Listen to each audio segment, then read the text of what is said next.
Bonjour, je vous propose de poursuivre un petit peu sur le judaïsme antique.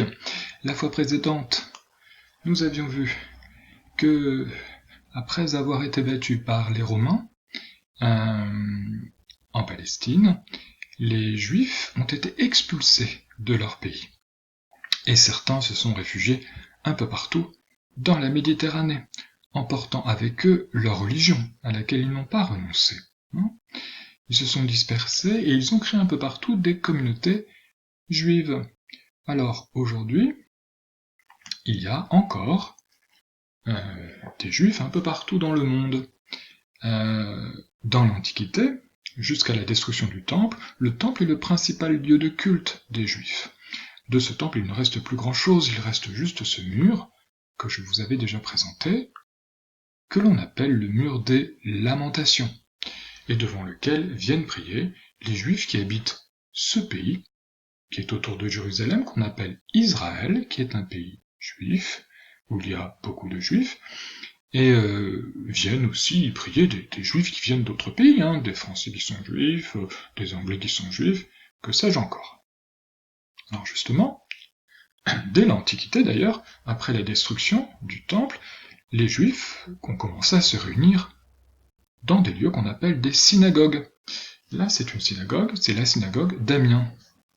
Alors, c'est un bâtiment, on va y entrer, c'est un bâtiment, on voit que c'est une synagogue. Vous voyez, on reconnaît ici le chandelier, avec ses 6 branches. Voilà. Et si on y entre, qu'est-ce qu'on voit? Ben voilà, on voit des gens qui sont juifs, alors ils ont posé sur leur tête, en signe d'humilité pour honorer Dieu qui est censé être au ciel. Ils ont posé une kippa, et qu'est-ce qu'ils sont en train de faire? Ben, ils sont en train de lire. Ils sont en train de lire la Bible, d'expliquer la Bible.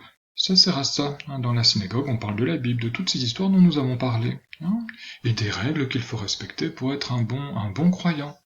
Voilà. Il y a des tas de règles à respecter. Par exemple, nous l'avons vu, il y a un jour qui est férié, un jour pendant lequel on n'a pas le droit de travailler, le samedi. Il y a aussi des fêtes religieuses, par exemple la Pâque.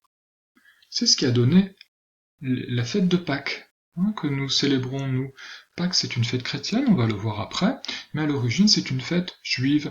Et la fête juive de la Pâque, elle rappelle le départ de Moïse, qui a quitté l'Égypte. Nous avons vu cette histoire. Ces fêtes religieuses, elles célèbrent des moments de l'histoire, une histoire qui n'est pas forcément vraie, on l'a vu, parfois c'est beaucoup de légendes, puisqu'on n'a pas trouvé de preuves d'un certain nombre d'événements qui sont racontés dans la Bible. Il y a aussi une fête, la Pentecôte, pour rappeler les 10 commandements sur le mont Sinaï. Voilà, donc il y a plusieurs fêtes, voilà, il y en a d'autres qui apparaissent. Bien, c'est une religion toujours vivante, aujourd'hui, c'est l'un des 3 grands monothéismes. Voilà. Nous nous arrêtons là, sur le judaïsme.